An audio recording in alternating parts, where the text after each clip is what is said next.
This is the iPhone 15 Pro, and after 4 months of using this every day, my thoughts and the way that I use this have kind of shifted. The 15 Pro was announced with a host of new features, many of which I was really excited for. I've ended up using some of them more than I thought, and some not so much, and today I want to get into what that whole experience has been like, what's been good, bad, and just my general usage and thoughts on this device.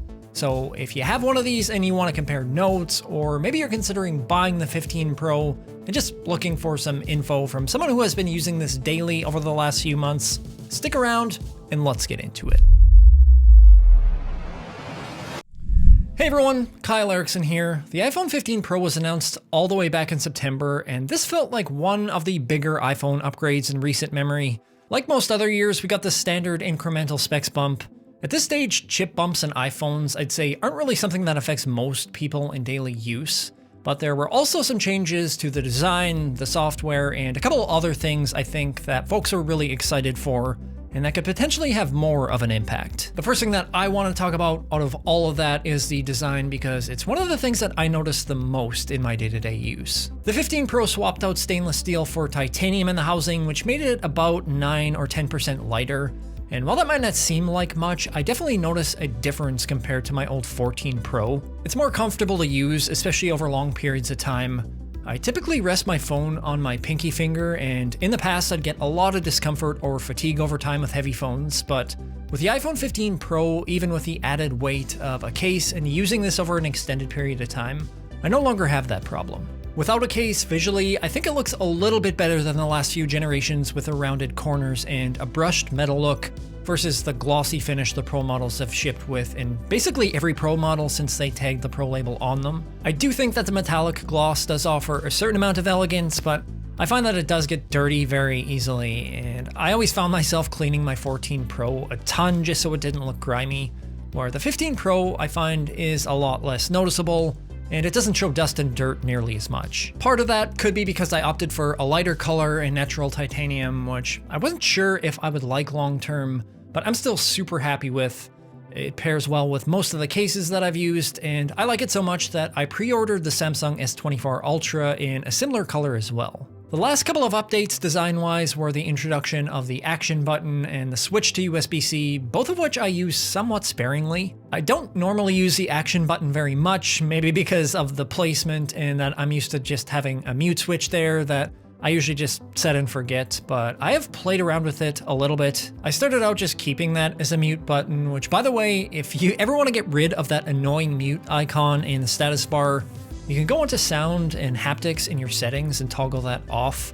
That's just kind of tucked away if you don't know where to look, and a bit of an annoying byproduct of removing the mute switch. But anyway, I did use the action button for launching different apps or changing focus modes, and the function that I finally settled on was opening the Blackmagic camera app. That app came out right around the same time as the iPhone 15 was released, and I want to talk about the camera and why I use that app in a second. But just in general, there were a number of updates and tools that came with both the 15 Pro and iOS 17 that I was excited for that I never really ended up using, mainly related to health. Things like State of Mind and Journal were both things that I wanted to try out long term, but honestly, I found them more annoying than anything. So for those of you who don't know, State of Mind logs your mood and asks you a couple of questions, and you can set up notifications to log them. But I always ended up dismissing them because I'd be busy doing something, and the journaling app is okay. You can select pictures and moments of your day from other tools in iOS, which I think is a good place to start. But it still seems somewhat basic, and it's only for iOS, so if I go to my desktop, there's no way to add entries in macOS or even on my iPad. That's been kind of disappointing, and that's led me into an app called Stilo that I've ended up using a lot in place of that, which I do want to mention is made by some folks that I used to work with. We've been chatting a little, and full disclosure, they are the sponsor of this week's video, but honestly, I really think this is worth checking out. It's still in its infancy, but it's an AI-powered journaling tool that's super clean and easy to navigate. And rather than just writing entries and saving them, you get live feedback from the AI tool, which I find a lot more helpful than a traditional journaling app. There's a bunch of different guides depending on what you want to reflect on or explore, and I just find that gives things a bit more structure rather than just adding a generic entry. And what I love about this is when it responds to whatever you're putting in, It'll actually pull in info from other entries as well, so it just ties everything together and adds a lot more value in that sense. There's also quotes and book recommendations depending on what you enter, which can be useful. And I should also mention that everything is all end-to-end encrypted, and the team behind this builds great stuff. Highly recommend checking that out at Stilo.ai. It's turned into one of my most used apps. When it comes to that Blackmagic app that I was mentioning earlier, that's what I use for recording any video clips that might show up on the channel. There's a whole bunch of adjustments and tweaking that you can do in there that you can't do in the stock camera app. And it does incorporate my favorite new camera feature with ProRes recording in Apple Log. Now, you can still record in Apple Log with the Apple Camera app, just not with as many adjustments available.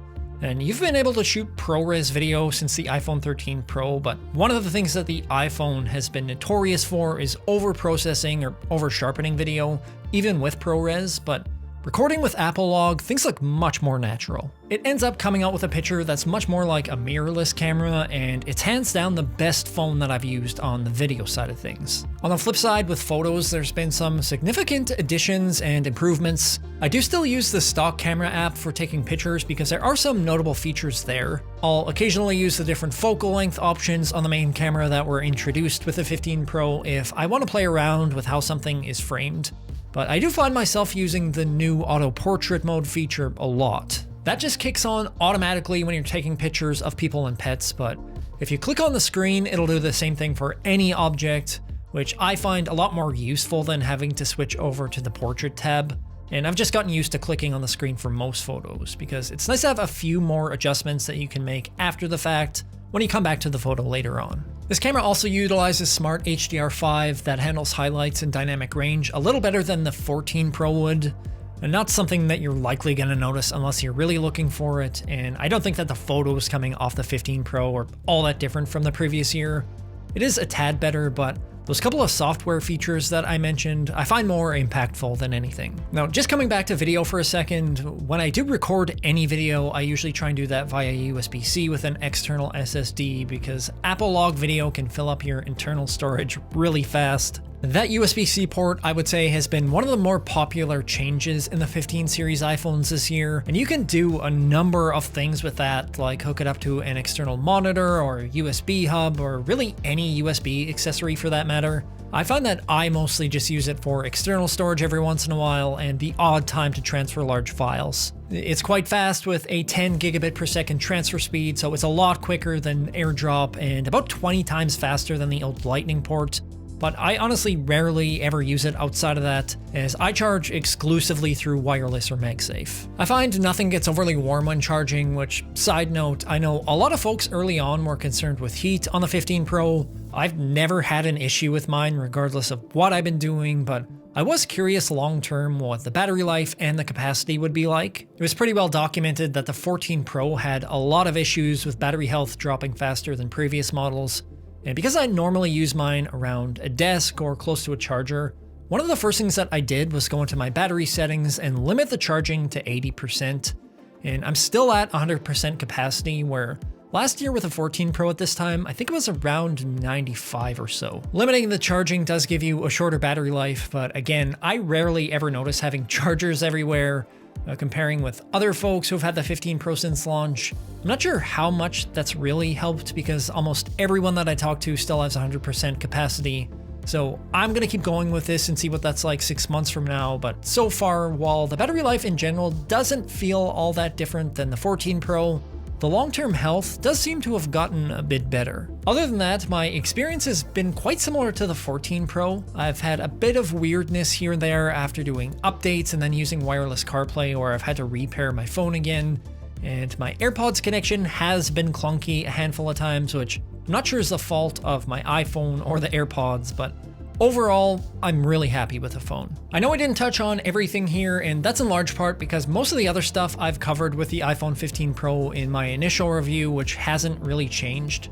I will link that in the description, but if you guys have seen that and you still have questions or something that you want to add, drop a comment down below. That's it for me today. I hope you enjoyed this video or you found it useful. If you did, feel free to hit that like button. If you want to see more tech-related content or plan a covert operation to get a Vision Pro up to me here in Canada, please subscribe.